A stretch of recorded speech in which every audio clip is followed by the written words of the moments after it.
초등학교에서 수학 선행학습 꼭 해야 하나? 반은 맞고 반은 틀렸습니다. 왜냐하면 저는 예습보다는 복습, 선행보다는 심화가 더 중요하다고 생각하는 사람이거든요. 수학 선행학습, 누구는 꼭 해야 한다, 누구는 안 해도 된다. 전문가마다 생각이 다르죠. 당연히 부모님 머릿속도 복잡할 거예요. 이 사람 말을 들으면 이게 맞는 것 같고 저 사람 말을 들으면 저게 맞는 것 같고 대체 어쩌란 건지. 과일나무가 많은 열매를 맺기 위해서는 어떤 조건이 필요한지 아세요? 풍부한 햇빛과 물, 비료는 당연하고요. 그거 말고요. 바로 튼튼하게 뿌리를 내릴 수 있는 환경인가입니다. 튼튼한 뿌리가 없다면 나무는 햇빛과 물, 비료를 제대로 이용할 수 없기 때문이에요. 선행학습은 바로 이런 뿌리를 준비하는 것과 같습니다. 이 뿌리가 튼튼하게 준비되어 있다면 아이는 학교에서 새로운 내용을 배울 때 그것을 더욱 효과적으로 이해하고 활용할 수 있습니다. 그 이유는 이런 거예요. 첫째, 선행학습을 통해 아이들은 미리 배울 내용에 대한 개념을 이해하게 됩니다. 이는 마치 뿌리가 물과 영양분을 빨아들이는 것과 같습니다. 이렇게 미리 이해한 개념을 가지고 수업에 참여하면 아이들은 새롭지만 새롭지 않은 개념에 대해 빠르고 정확하게 이해할 수 있게 됩니다. 둘째, 선행학습은 아이들이 문제를 보는 순간에 바로 해결 방법을 떠올릴 수 있도록 도와줍니다. 이는 마치 햇빛을 받아 굵고 튼튼한 줄기와 가지를 만드는 것과 같습니다. 이런 준비가 되어 있다면 문제 해결에 필요한 시간을 크게 단축할 수 있습니다. 셋째, 선행학습을 통해 미리 배운 개념은 아이들이 수업 시간에 다시 한번 복습하게 됩니다. 이는 마치 나무가 물과 영양분을 전체적으로 분배하게 하여 건강하게 성장하는 것과 같습니다. 이렇게 복습하는 과정을 통해 아이들은 학습한 내용을 더욱 확실히 이해하고 기억할 수 있습니다. 따라서 선행학습은 아이들의 학습 과정에서 중요한 역할을 합니다. 마치 건강한 나무가 성장하기 위한 튼튼한 뿌리와 같이 선행학습은 아이들이 새로운 학습 내용을 효과적으로 이해하고 활용할 수 있는 토대를 제공합니다.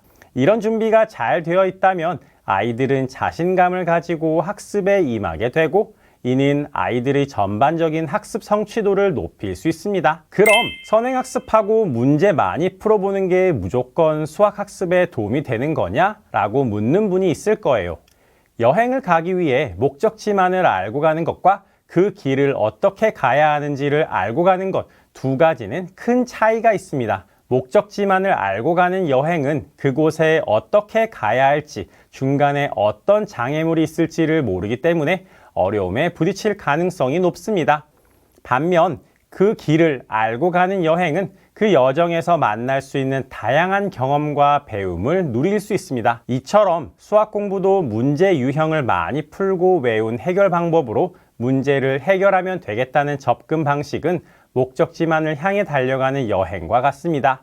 이 방식은 문제를 해결하는 데 있어 어느 정도 효과를 가져올 수 있지만 그 과정에서 중요한 길을 놓치게 됩니다. 수학은 문제 해결을 넘어서 왜 그런 해결 방법이 필요한지, 어떻게 그 해결 방법이 문제의 본질에 부합하는지를 이해하고 이런 과정에서 논리적 사고력을 기르는 학문입니다. 예를 들어 분수의 덧셈과 뺄셈을 배웠다면 이를 단순히 암기해 문제를 푸는 것이 아니라 왜 같은 분모를 만들어야 하는지, 그 과정에서 수의 크기가 어떻게 변하는지 등을 이해하는 것이 중요합니다. 따라서 문제 유형을 많이 풀고 외운 해결 방법으로 문제를 해결하는 방식이 우리 아이를 위한 건가 생각해 봐야 합니다. 이 방식은 문제를 풀기 위한 도구일 뿐 진정한 수학학습을 위한 목적이 되어서는 안 됩니다. 여행에서 목적지에 도달하는 것도 중요하지만 그 이상으로 여행의 과정을 즐기는 것이 중요하듯이 수학 공부에서도 문제를 해결하는 것도 중요하지만 그 이상으로 문제를 이해하고 그에 대해 생각하는 과정이 중요합니다. 아이들의 수학 학습 방향을 잘 설정해 주시기 바랍니다. 문제를 풀어나가는 과정에서 아이들이 어떤 생각을 하는지, 어떤 고민을 하는지 함께 고민하고 이야기해 보는 것이 중요합니다. 이런 과정을 통해 아이들은 여행을 즐기며 배우는 것처럼 수학적 사고력을 키우고 문제 해결 능력을 높일 수 있을 것입니다. 만약 선행학습을 한다면 언제가 좋을까요? 건물을 짓기 전에는 튼튼한 기반, 즉 기초가 필요하다는 것을 우리 모두는 알고 있습니다. 이 기초가 약하면 건물은 쉽게 무너질 수 있습니다. 아이들의 학습도 마찬가지입니다. 초등학교 과정 동안 아이들은 수학의 기초를 닦아나가게 됩니다. 수의 개념, 사칙연산, 분수, 소수 등 기본적인 수학 개념을 배우는데 이것들은 모두 아이들의 수학 기초를 구성하는 요소들입니다. 이 기초를 튼튼하게 다져져야 중학교 과정에서의 학습도 원활히 이루어질 수 있습니다. 따라서 선행학습을 너무 일찍 시작하게 되면 아이들은 아직 수학 몸, 수학 머리가 만들어지지 않은 상태에서 자신들의 학년에서 배우지 않은 어려운 개념을 공부하게 됩니다. 이는 마치 아직 기초가 완성되지 않은 상태에서 건물을 세우려는 것과 같습니다. 이런 상황은 아이들에게 혼란을 줄 뿐만 아니라 학습에 대한 부담감을 높이게 됩니다. 이런 이유로 저는 초등학교 6학년 겨울방학부터 선행학습을 시작하길 권해드려요. 이 시기는 마치 건물의 기초가 완성되고 본격적으로 건물을 세우기 시작하는 시기와 같습니다. 이 시기에 선행학습을 시작하면 아이들은 학교에서 배울 새로운 개념을 더욱 효과적으로 이해하고 활용할 수 있게 됩니다. 요즘엔 초등학교 1학년도 6학년 과정을 선행하는 아이들이 있다던데요? 물론 있죠. 그런데 그 아이들이 정말 다 이해할까요? 그렇게 하는 아이가 있다고 우리 아이도 그렇게 해도 될까요?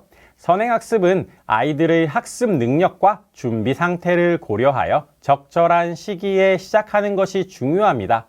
아이들이 기본적인 수학 개념을 충분히 이해하고 있으며 그 위에서 새로운 개념을 학습할 준비가 되어 있는지 확인하는 것이 필요합니다. 모든 아이가 6학년 겨울방학이 될 때까지 선행학습을 하지 않고 기다리라는 뜻은 절대 아닙니다.